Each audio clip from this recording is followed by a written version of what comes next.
broadcasting from Dallas, Texas, via Thriller X, and supported by listeners like you. Bitcoin, maximalism, hard money, interviews, fighting, memes, panels, promises, truth, and lies.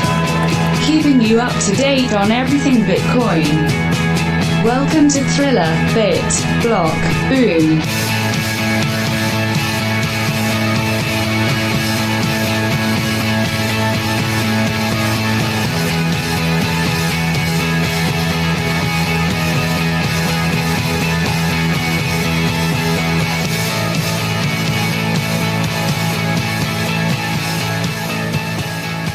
Hello, ladies and gentlemen, boys and girls. Welcome back to another exciting episode of Thriller Crypto. Today is August 30th, 2020, and we are talking BitBlockBoom. That's right. I'm about to check out of this hotel here in Dallas, Texas, and I thought, you know what? Let's go ahead and do our recap episode before I leave while it's still fresh in my mind, right?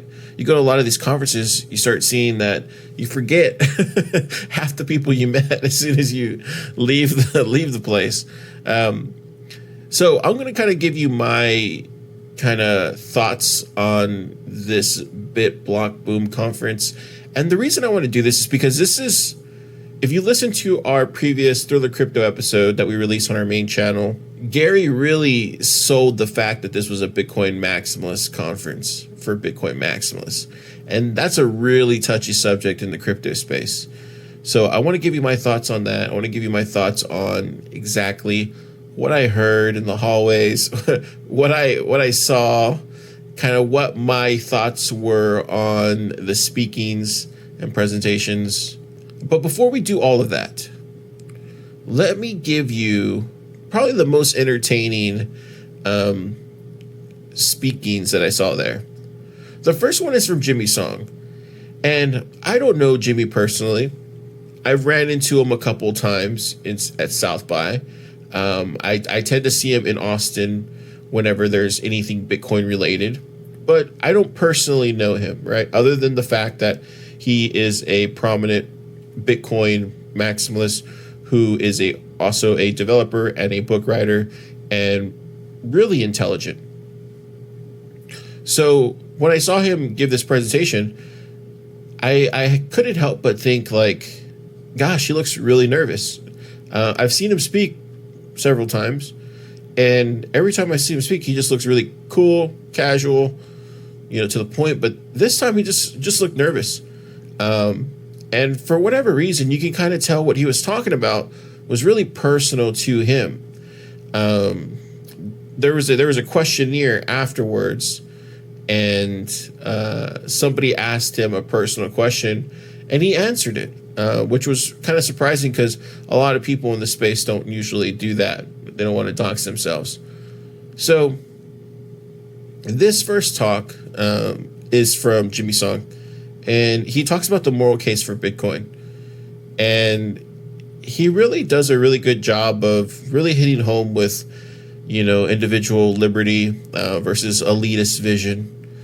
And you can tell he really fundamentally believes in this stuff, right, at its core level. One of the things that I was really surprised with was just how personal this presentation for him was. It was afterwards that I saw him post a tweet, and it said something to the likes of, gosh, I miss going to conferences. I miss this, and I feel humbled by it. And that's kind of what I saw up there on that stage, was somebody who probably nervous because they haven't done this in quite some time, but was talking from a place where it was really personal to him, what he was speaking about. So take a listen.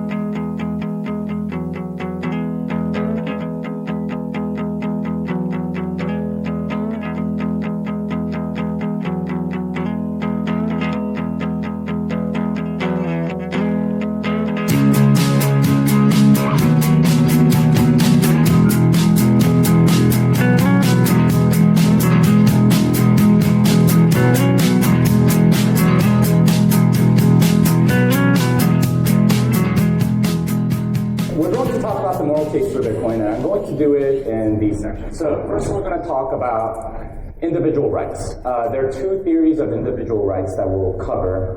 This is individual rights from a natural law perspective and positivism. Second thing we're going to talk about is government's role. It's going to be about individual liberty versus an elitist vision, and we'll talk about what that means a little bit.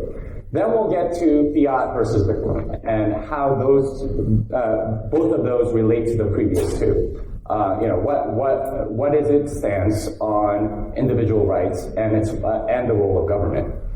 And finally, no talk on a moral case for Bitcoin would be complete without talking something about virtue, or what it is, what it means to have better character and so on. And we'll talk about the incentives around those in that last section. And I titled it "Bitcoin Fixes This" because fiat has corrupted character in ways that we do not fully appreciate. All right, so let's get started. Natural law versus positivism. And what we're going to talk about here is the theory of rights. And there are two main theories.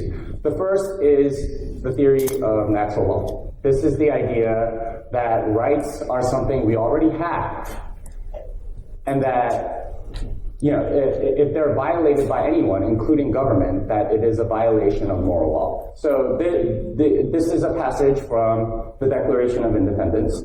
We hold these truths to be self-evident, that all men are created equal, that they are endowed by their Creator with certain unalienable rights, that among these are life, liberty, and the pursuit of happiness.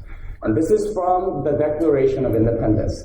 The reason why the colonists felt like they couldn't declare independence was because they felt like their natural rights were being violated by England, right? That the English king was violating their natural rights, and therefore it was not a legitimate government. That was their argument, okay? That's the basis of natural law. We already have these rights, and if you violate them, then you are an illegitimate government.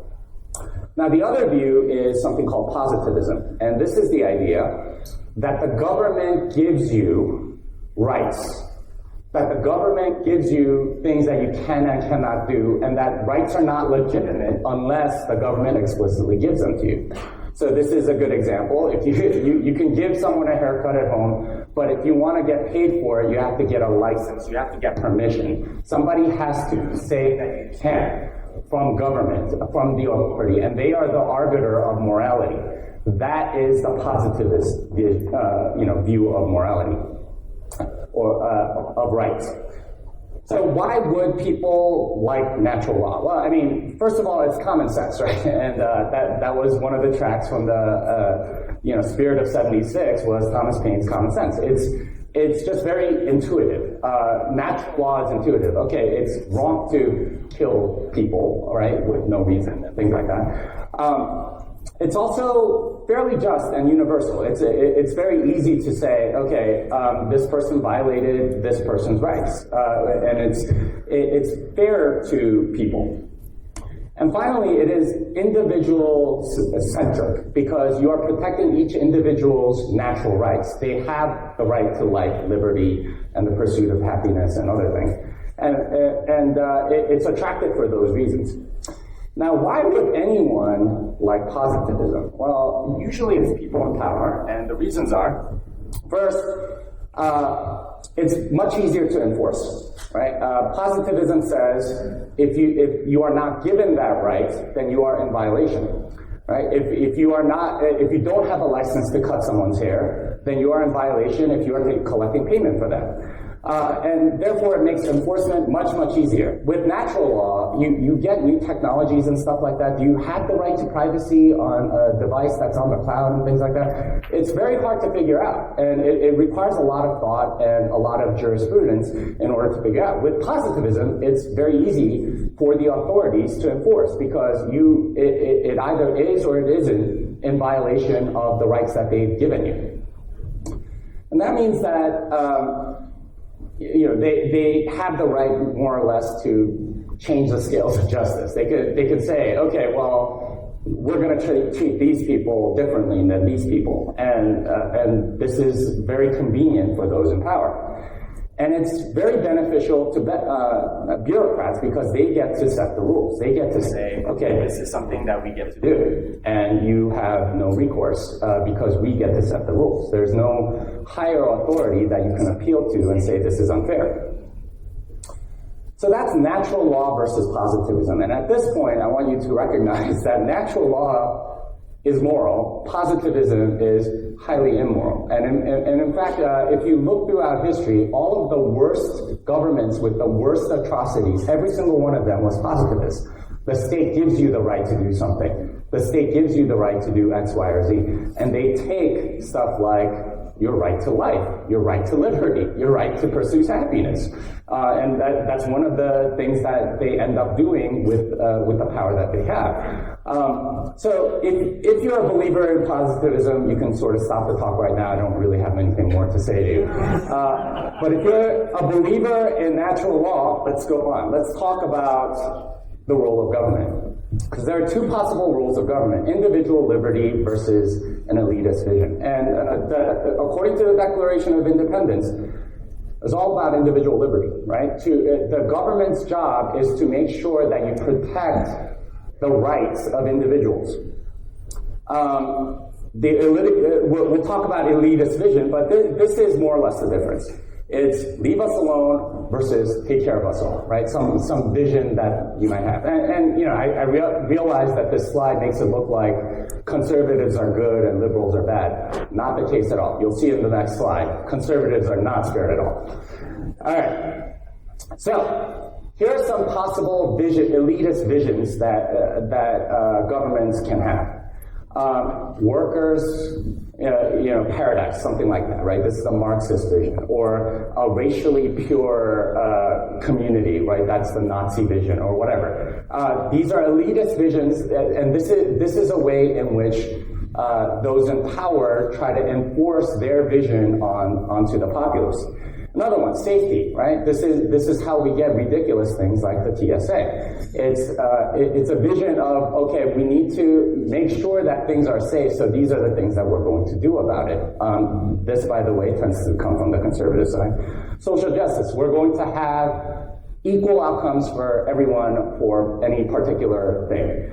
And of course, probably the worst violation, oftentimes, is keeping things the way they are, right? The vision of keeping the status quo forever. This is where you get too big to fail, because they're scared of changing anything that might disrupt anything, right? Including allowing banks to fail.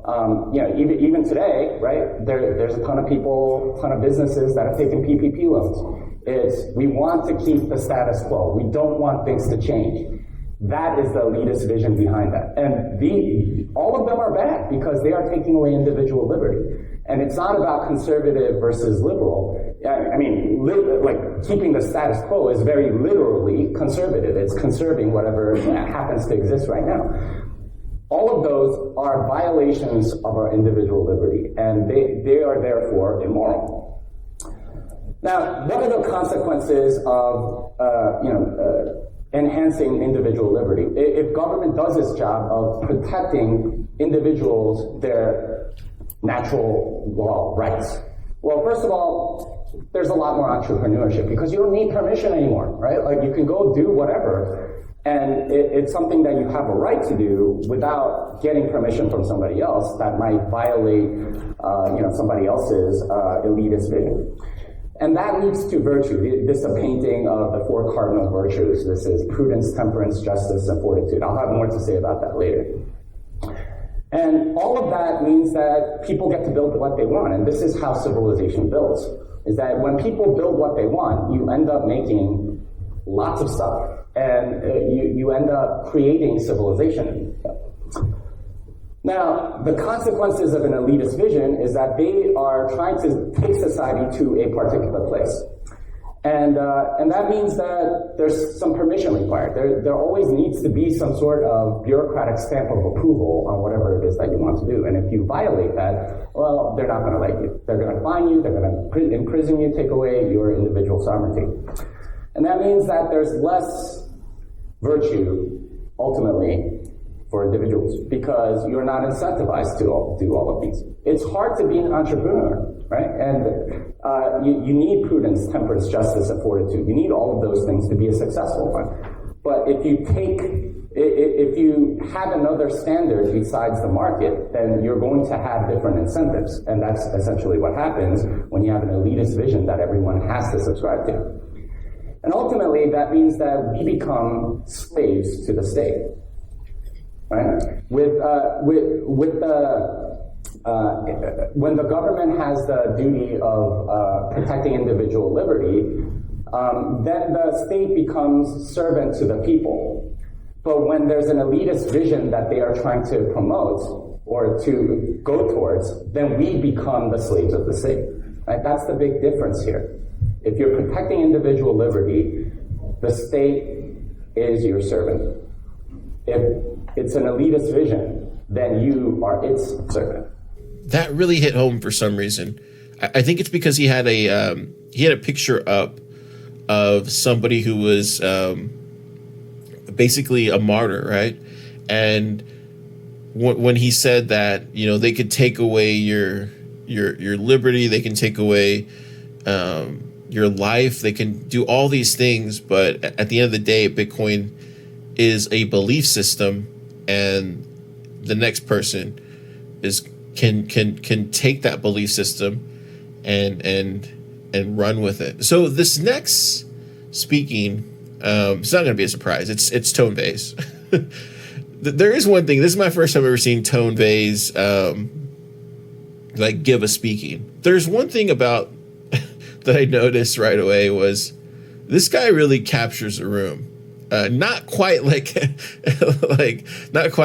I still think the best speaker, and this is not a knock on Tone, because it's totally not, because I think this guy is just probably like one of the best speakers in the world, is Andreas Antonopoulos. Like, I think that is, like, he's just on another level of great speakers. His cadence, everything, the way he presents, how he talks, like it's just like seeing his speakings on YouTube.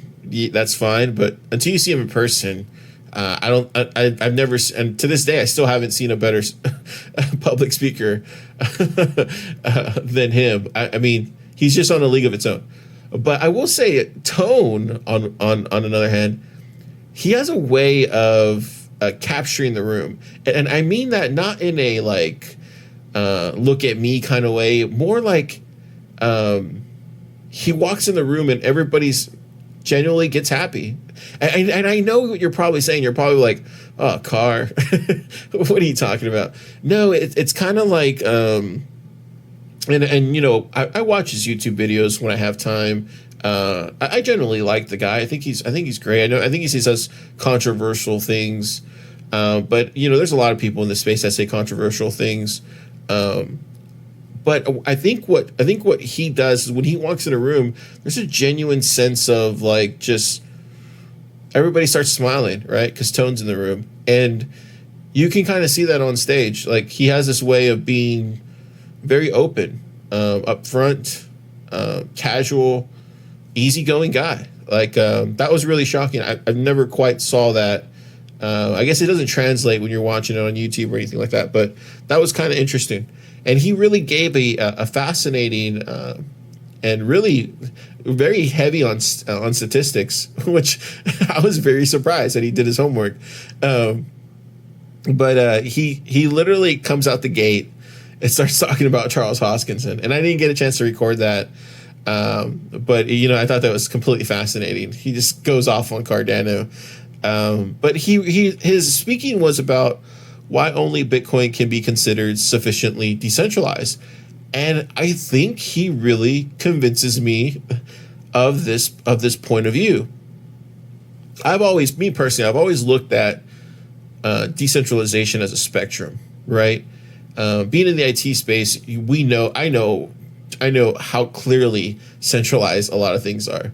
So when you see something like Bitcoin, I can see the overwhelmingly decentralization aspects of it and be, you know, completely in awe of it because it's a breakthrough in computer science, you know.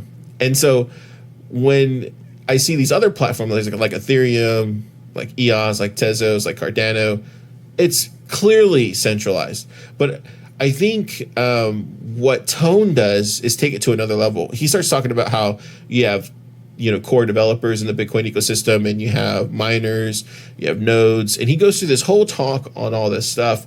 But I think what he really hits home is Bitcoin is far more decentralized than any other blockchain out there. And there's a lot of people that will give Bitcoin crap for, you know, China holding the vast majority of mining power. But like I said in the past, you know, you can clearly see that it's shifting away from that being, you know, the main stat. And so he really brings a lot of statistics up here. He even talks about nodes and how we've kind of gone down since 2017. And completely fascinating.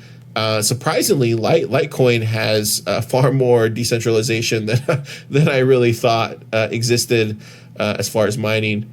But he really does a really good job explaining all this, and I was just really impressed with his insight on all the statistics. So with that, take a listen.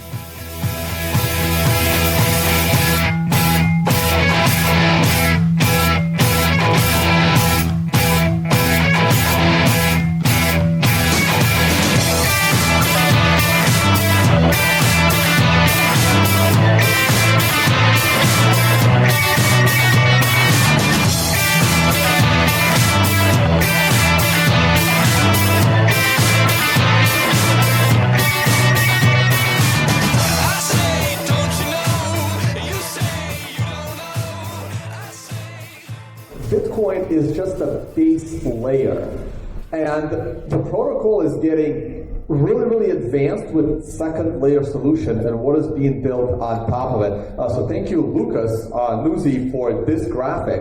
It's from an article called Bitcoin's Technology Stack, and it was also very good. Just talked about all of the innovation that is taking place on top of Bitcoin and all these second layer solutions. So if you're only working on Lightning, are you a Bitcoin Core developer or not?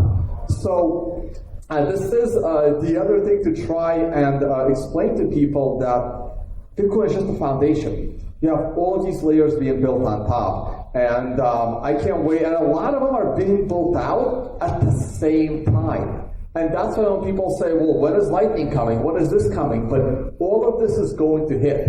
And it's all going to, and I'm expecting it to be functioning very well. And it's all going to hit at the right time when we really need it. I know I always say that I'm half embarrassed to say that I don't really use Lightning all that much, but I haven't needed to. The Bitcoin on-chain transactions have been pretty cheap, and they've been pretty fast. A little less so lately. But that's on my to-do list right now. Quarantine is still on. To get my Lightning game up, because I think next year, when the price of Bitcoin does rise, and the moment we even come close to the all-time high, I think everyone's going to have to use Lightning if you want your transactions to be fast, cheap, and more private. So a lot of innovation is coming, and I don't understand how any other projects can claim that the code of their project is sufficiently decentralized. I believe that's a challenge, because you can name one or two developers and it kind of ends. And if your altcoin can't hard fork because one guy wants to hard fork, that's not a decentralized coding effort. So that's my view on it. Or the nodes believe the coders and everything they say, which we're going to get to in a minute. All right, so let's move on to part two. So the second part of what makes Bitcoin decentralized is mining. And Guy Swan talked about this earlier in his presentation, which was great. This is awesome. Like the people that spoke at BTC Pay Server, been using it for about 2 years through my website. So that's great. So, and of course, we'll call it Multisig and Jimmy Song. So the presentation's been awesome. But Guy Swan talked about mining, and Bitcoin mining is, now that I have a statistic, is as much as the country of Switzerland, or we've passed Switzerland, and eventually it will come up. I can't wait till Bitcoin mining uses more energy then it's in the top 10 of all the countries. So that's what we're looking forward to. And anyone can join the mining game. The barrier to entry is not simple, but anyone can do it. You don't need a license. You just need to understand mining, you need to have access to the equipment, and you need to understand how to minimize your cost with the electricity cost. And a lot of people love to demonize Bitcoin. This is I've debated Nouriel Roubini, and it's very, very frustrating. When he sits there and says, Bitcoin is centralized because all the mining is done in China.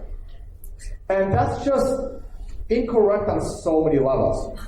Because first of all, mining being centralized doesn't make Bitcoin centralized. He's forgetting about the coding effort, which I just already explained, and doesn't even understand the concept of a node, which I haven't even gotten to yet in this presentation.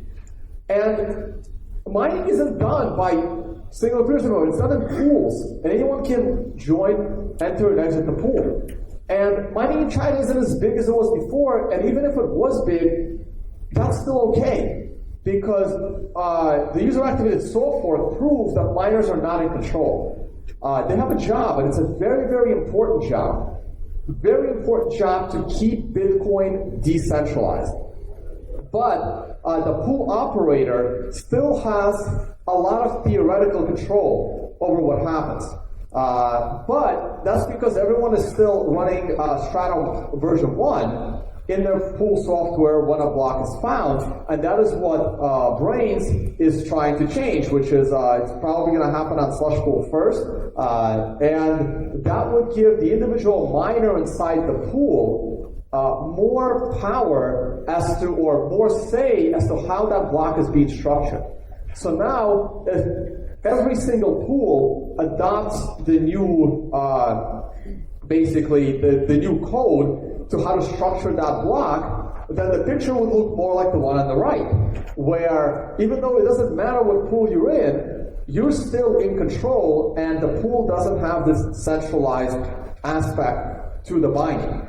And mining does play a crucial role because it decentralized system for the third time. And this is what's weird, how projects that don't even have mining try to claim that they are more decentralized than a project that does.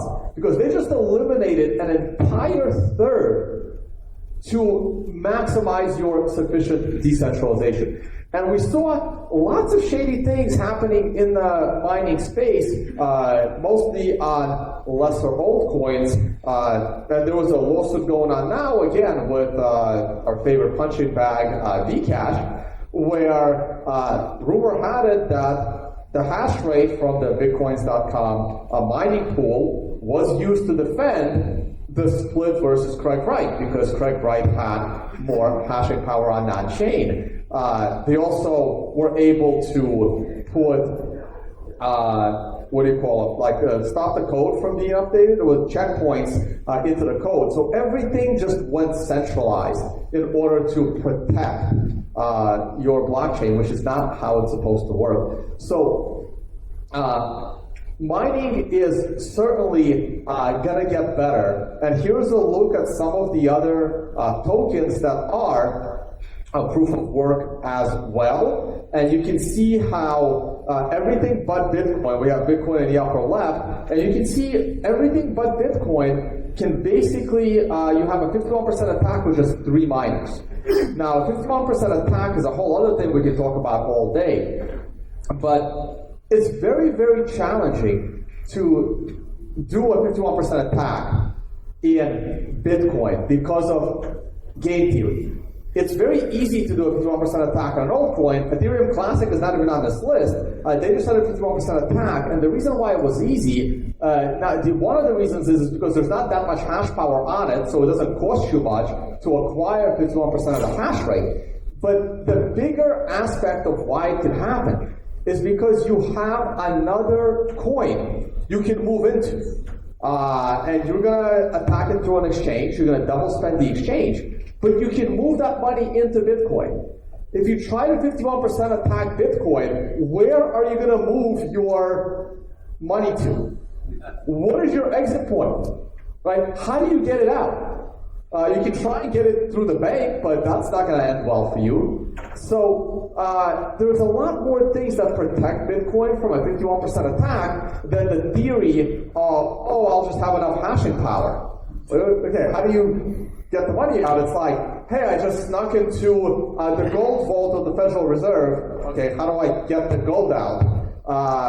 That's the other problem. And now, by just glancing at this real quick, Litecoin is still doing okay, and Ethereum is actually not doing too bad. They have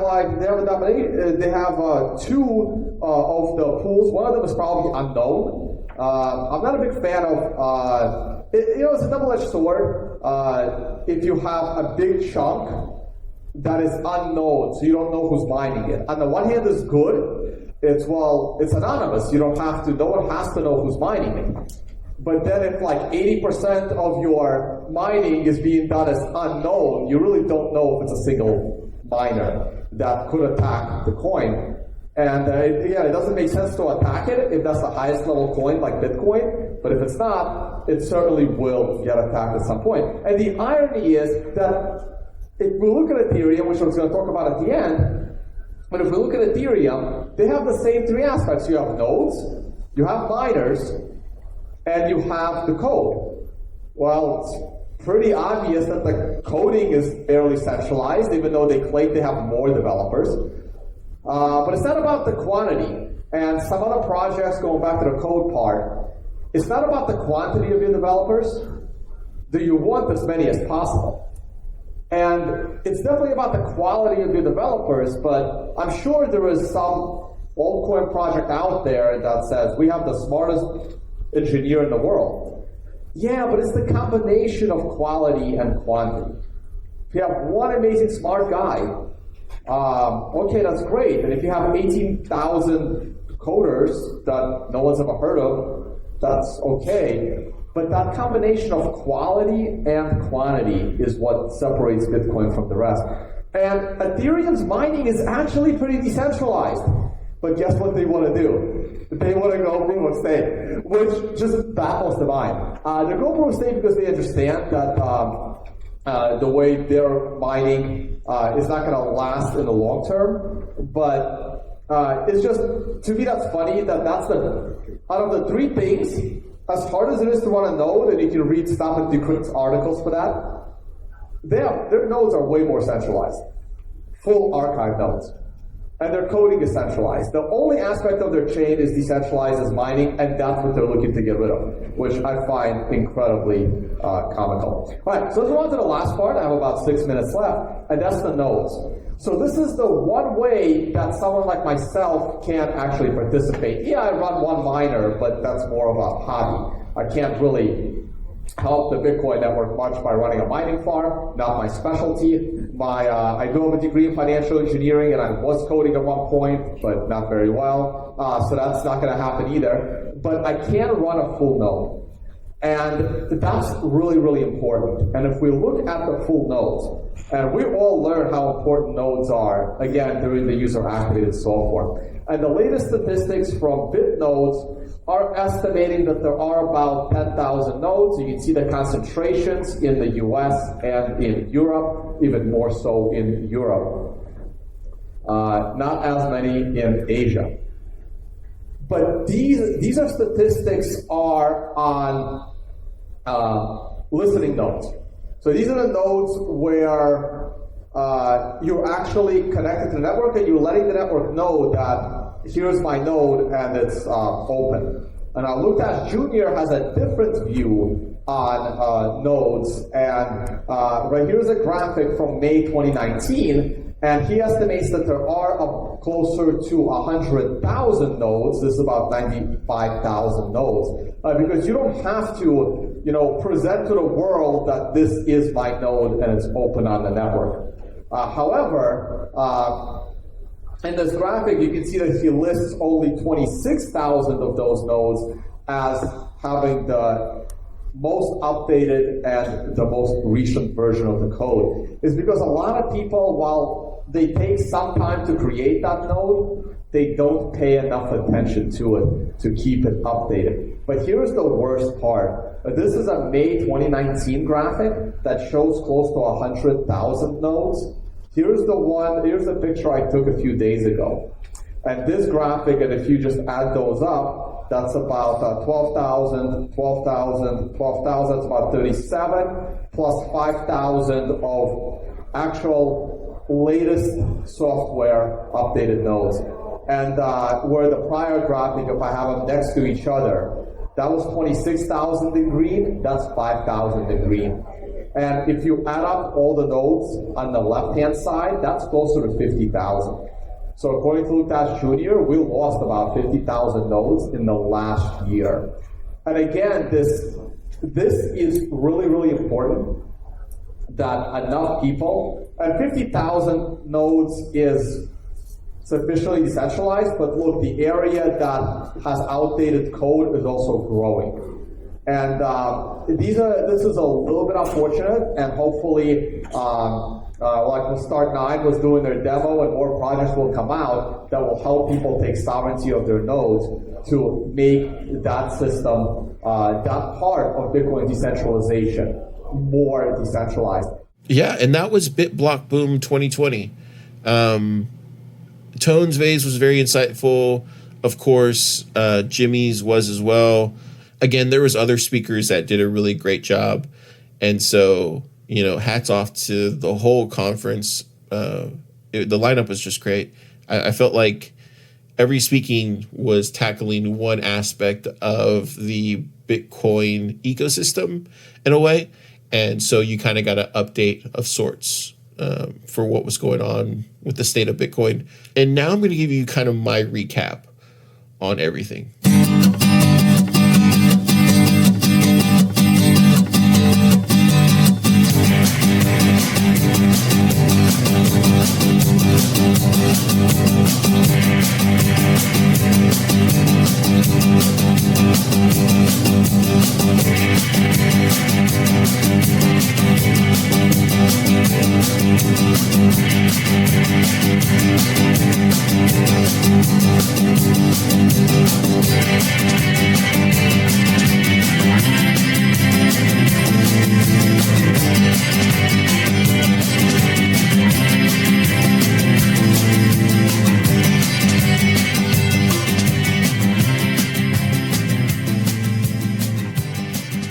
So my thoughts on the conference were, I kind of have several, but one of the things that kind of surprised me was how many Bitcoin Twitter accounts were kind of running through that whole place.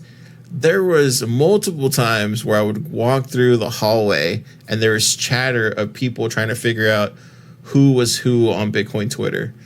That was fascinating to me, just because, I mean, I look at Bitcoin Twitter, I look at crypto Twitter, and I feel like I, understand it. But it was fascinating to hear that kind of talk, almost like hearing tweets in a weird way.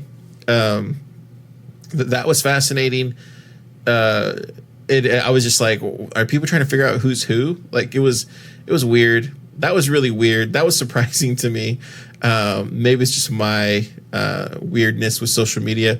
There was a lot of people talking in the hallways as well too. There's a lot of people talking about the currency, about its potential collapse. That was serious stuff. I mean, it's one thing to say these things, in a room when you're recording a podcast and after doing research, and then even seeing it on TV, right? We've heard Ray Dalio talk about this, or even it being reported on the news. But it's an entirely different thing hearing people talk about it in a mass group setting environment. Like, and there's a few hundred in that room, so it was just kind of, I guess it was just a weird, just kind of a weird experience, because everybody was kind of like talking about it. So so lots of talk about the currency, impending collapse. It was kind of strange, but it's kind of seeing things from a different point of view. And then confidence. Confidence is a fragile thing, you know, and when it comes to Bitcoin's confidence, you really understand how important that is. And I'm not just talking about confidence in it as sound money or a store value or store wealth. Like, it's confidence in its ecosystem, confidence in the chain itself, confidence its impending run, right, of how it's going to change the world. So yeah, confidence is a fragile thing. That was kind of something that I just kept seeing over and over. It's just like, wow, that's, I mean, it's really that to its core, a belief, you know. And I never I mean, I feel like I did understand that, but seeing so many people in a room and seeing that confidence firsthand and seeing that belief firsthand, and they were all Bitcoiners. There was no talk of any other, you know, cryptocurrency. It was just pure Bitcoin talk. And so seeing that talk about Bitcoin and exclusively Bitcoin, yeah, it was an interesting thing to see. And there's something special about that. There is definitely something special about that for sure. And then also, I also realized, like, a lot of the information that's out there in the space is not getting reported, right? It's also not getting televised on the news. It's also not even being shared or disseminated across the Bitcoin ecosystem or crypto ecosystem. There's a lot of access to this type of information that people just don't have access to it. And that was one of the things I really took pride in, was that I have a subscription show and we do our whole Thriller Crypto premium show. And I like to think I bring you guys the most up-to-date information with Bitcoin and cryptocurrencies, and try to keep you up to date as possibly as I can, and really be that nose and that ear to the ground, right? Just looking, searching for everything. And it was really good seeing that not a lot of people knew this stuff, what was being said on stage, and hearing the vast majority of it. There's a couple things where I was like, oh wow, I didn't know that. But I'm glad I know that now. Now I know where to look for that information, or now I know how to present that to my listeners, or now I know how to give that to my listeners and keep them informed about that. So there's information that you just can't get unless you go to a conference. But I'm so lucky that I was in that room to hear that, right? Because if you watch it in a live stream, that's easily forgotten. But it's something about seeing something on stage, hearing people talk about it, or even going in the hallways and talking to people. Like you're going to pick up things that you wouldn't have picked up if you weren't seeing it, if you weren't actually physically there. So even though information might be imperfect some of the times, it really won't reach everybody. So I would say, in another sense, every single person that's listening to this right now is extremely lucky, because we are in a special group of people that is privy to this information that other people don't have that information. That was one of the main reasons why I wanted to do that Bitcoin audiobook. This type of information won't reach everybody. So, be sure to share it with your friends and your family. And I know they don't want to hear it, but you still need to tell them that there's things that are already going to happen. It's just a matter of, when, right? So those were the kind of thoughts that I came out of the conference. He really put on an amazing conference. His team, very professional, very, very, very nice. The way the everything was set up, probably one of the most. It felt very exclusive in a way. So it had a very distinct style to it, which I thought was really cool. And I would say this conference is definitely something that gives you an understanding of where Bitcoin is in that time. And if you're ever unsure of what the state of Bitcoin is, you could probably always head to Bitcoin. You could always go to BitBlockBoom and find out the state of Bitcoin. And there's other Bitcoin conferences like the Bitcoin 2020 conference, but it's not a pure Bitcoin experience. There's other, coins there or other projects there. So it's not purely a Bitcoin conference. But BitBlockBoom is a pure Bitcoiner conference for sure. I didn't see one altcoin at all, or even talk of it. Not because you can't say it, because there was really no reason. Everybody's talking about Bitcoin. So it's really fascinating to see that. So yeah, looking forward to it next year for sure.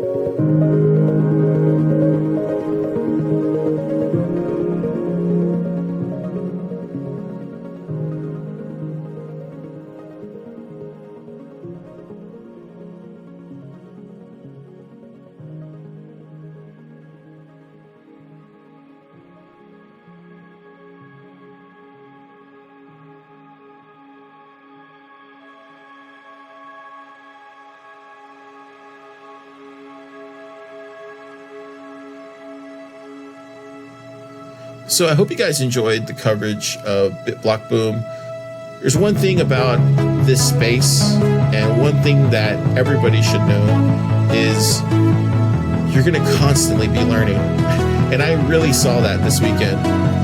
I felt very confident going into this Bitcoin conference, thinking I knew everything about Bitcoin, thinking I had just created a Bitcoin audiobook. Of course I know what's going on. But I was actually hit in the face a couple times with some serious facts that I just didn't know. I'm grateful for the speakers and the presenters that actually went on stage and explained this to everybody, because now I feel like I've leveled up. And honestly, that's an even better opportunity for y'all, because with that, I can better give you the information that you need on a weekly basis. So, see you next time.